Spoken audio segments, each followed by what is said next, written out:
Rafael diz aqui, salve, salve família. Professor, você comentou que quando um presidente que infringe a lei, quando continua no poder, perdemos a credibilidade. Então, se o Lula, que foi o maior ladrão e corrupto da história mundial, voltar ao poder, o que vai acontecer com a credibilidade do Brasil? O mundo tem essa visão do Lula, que ele é um ladrão safado? Olha, como eu Tu comentei, acabou de falar que o Lula é bem vistaço.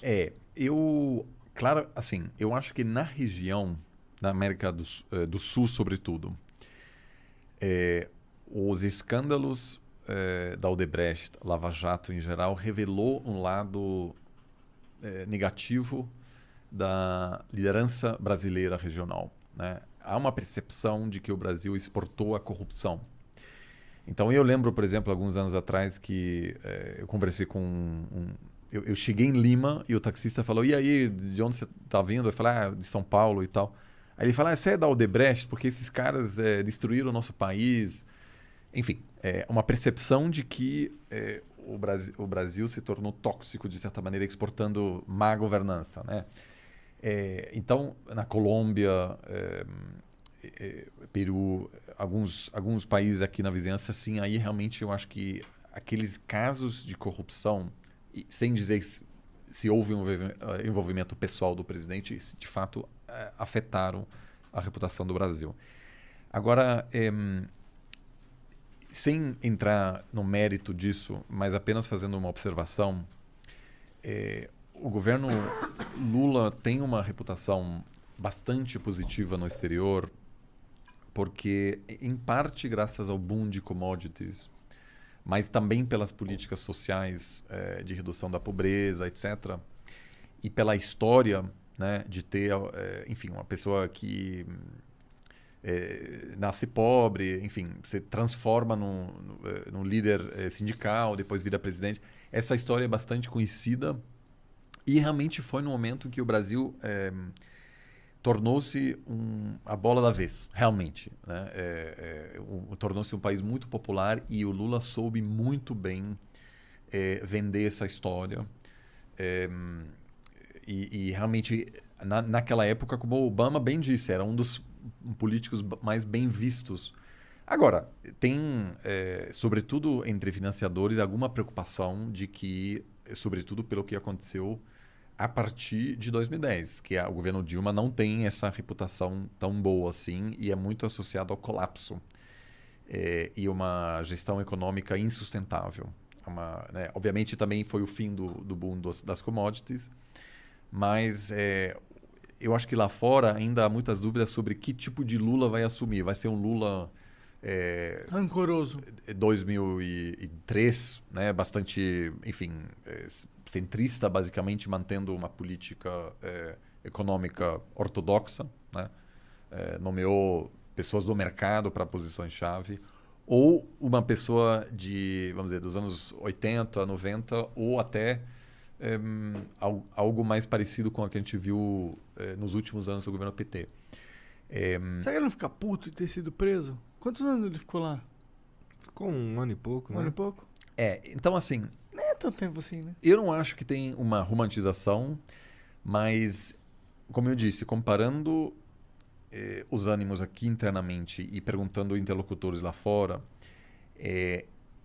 tem uma reputação melhor, eu diria. E, a princípio, eu acho que,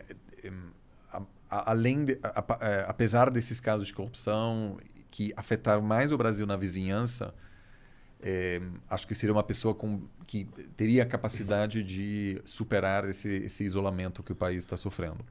Mas você acha que o Lula conseguiria passar uma reforma tributária que acabasse com o imposto sobre consumo ou diminuísse drasticamente? Não, aí já ou seja, isso obviamente depende muito do arranjo interno que Mas você acha assim. mas nada te diz que o Lula seria o cara para mudar essas coisas especificamente? O Lula está sendo muito esperto agora porque está jogando parado. Porque da mesma maneira que o Biden, basicamente, diferentemente de qualquer campanha nos Estados Unidos, basicamente sendo o cara que estava desafiando um presidente, que geralmente tem que fazer de tudo para ganhar visibilidade, o cara simplesmente se calou. E deixa o outro se matar. E deixou o Trump se enforcar na própria loucura e foi isso que aconteceu. Ele teve, entre aspas, a sorte da pandemia também. Sem pandemia, eu acho que o Trump teria sido reeleito com tranquilidade, porque a economia estava indo bastante bem. Então a gente não sabe ainda muito sobre essas questões. O Lula... O que me acende a lâmpada de teoria da conspiração com a China ali, mas tudo bem. Ih, caralho, aí, ó. Acende a minha lâmpada mas aqui. Veja, Peço desculpa pra humanidade aí. Não, mas veja, o Biden não é melhor para a China. Que o Trump? A postura americana em relação à China é a única coisa que gera consenso entre republicanos e democratas. Ou seja, o Biden quer ser oposto do Trump, mas não nesse caso. Mas não, nesse caso, é o único tema em Washington onde republicanos e democratas estão de acordo. Há um novo consenso.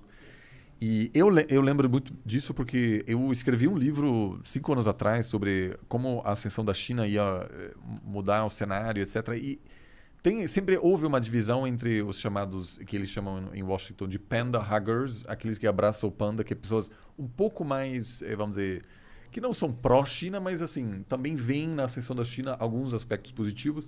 E os chamados hawks, assim, os caras que querem conter a China, são anti-China, acham que os Estados Unidos precisa cortar laços.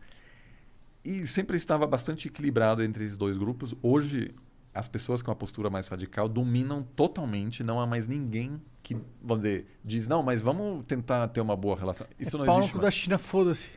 Então, assim, muito comum hoje se tem uma conferência acadêmica com participantes chineses e americanos. Se for dos Estados Unidos, que os chineses não recebem visto. Se é na China, os americanos não recebem mais visto.